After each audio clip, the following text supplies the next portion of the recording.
100 years ago began a regional conflict that would quickly become one of the world's most complex and controversial. A conflict between two very different people for the same territory. To better understand its reasons and underlying issues, let's retrace the Israeli-Palestinian conflict on a map.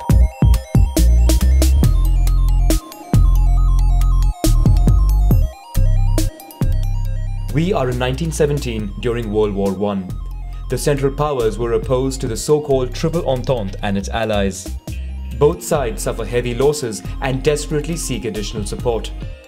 The then British Foreign Affairs Minister Arthur Balfour wrote an open letter promising a Jewish homeland in Palestine in return for support from the growing Zionist movement.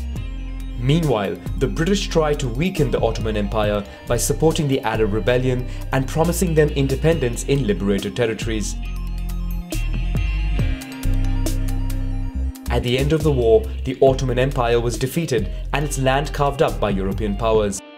The British give more independence to Iraq and Transjordan.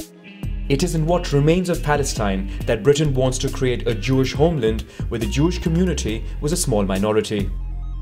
But immigration grows rapidly due to the tense situation in Europe, especially in Germany, where the anti-Semitic Nazi Party came into power.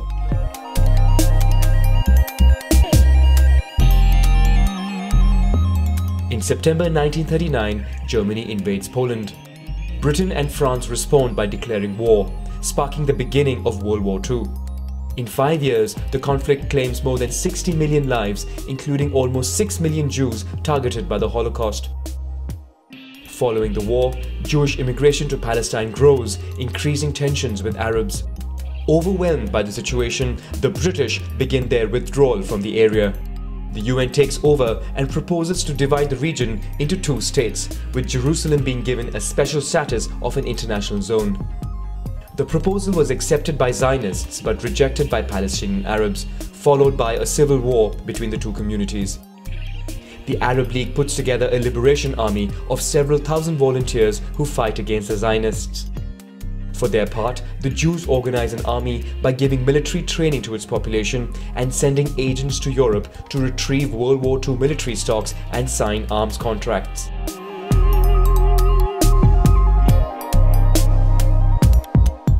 On May 14, 1948, Britain completes its withdrawal from Palestine while the Jews proclaim independence of the State of Israel.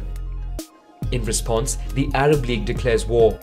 During the conflict, two truces would allow the Israeli army to strengthen its position and gradually take over. Finally, the armistice agreements were signed. Israel seized new territory, including Western Jerusalem. Egypt receives the Gaza Strip, and the West Bank was annexed from Transjordan to form Jordan. This conflict causes large-scale displacement.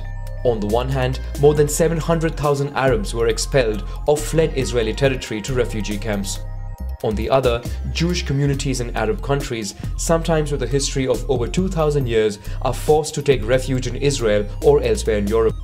Eventually, many European Jews were reassured by the victory of Israel and chose to settle there.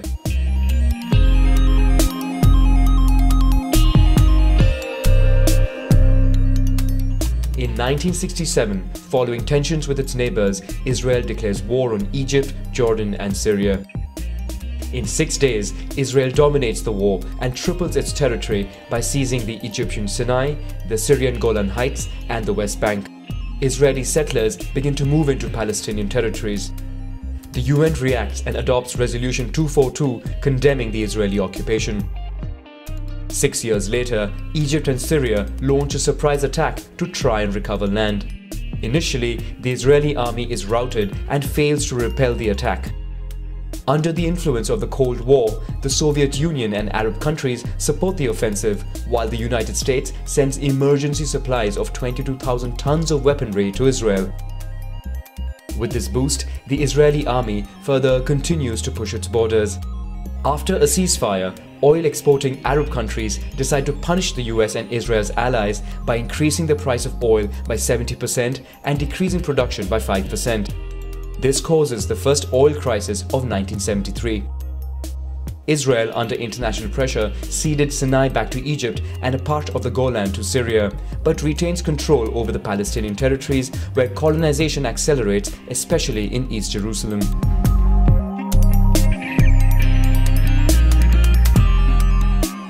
In 1980, Israel proclaims Jerusalem as its indivisible capital, but this decision was condemned by the UN Security Council.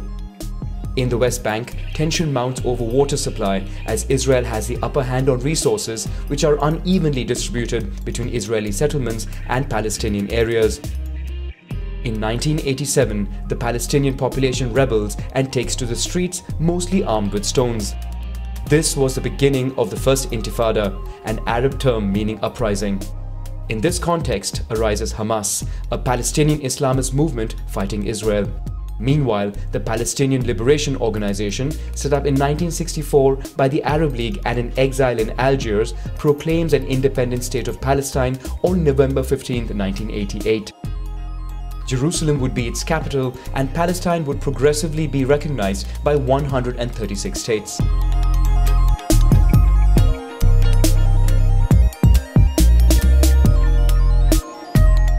After 6 years of conflict, a fragile peace is signed with the Oslo Agreements, which provide for mutual recognition. It also lays the foundation of introducing autonomy in the Gaza Strip and the city of Jericho. In 1995, a West Bank partition plan was signed, providing for Palestine-controlled areas, mixed areas, and the rest under Israeli control. But the two parties are unable to agree on thorny issues such as the status of Jerusalem and the return of Palestinian refugees. Negotiations fail and violence reignites. In Jerusalem, a visit by the head of the Israeli opposition to the holy site of the Temple Mount triggers the Second Intifada, marked by numerous suicide bombings. Israel begins construction of a wall in the West Bank to protect the country, but in doing so encroaches upon Palestinian territories. The wall is declared illegal by the International Court of Justice. To try to calm the situation, the Israeli government in 2005 decided to remove Jewish settlements from the Gaza Strip, but retains control over its borders.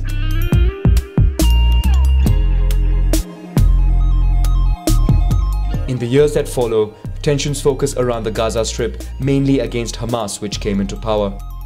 Israel imposes a blockade in the region, while Hamas regularly fires rockets into Israeli territories. Several clashes take place, and violence by both sides builds up until 2014, when Israeli warplanes pound the area and destroy 50,000 houses, 100 schools, dozens of hospitals, and the region's only power plant. The population stuck in Gaza faced a humanitarian disaster.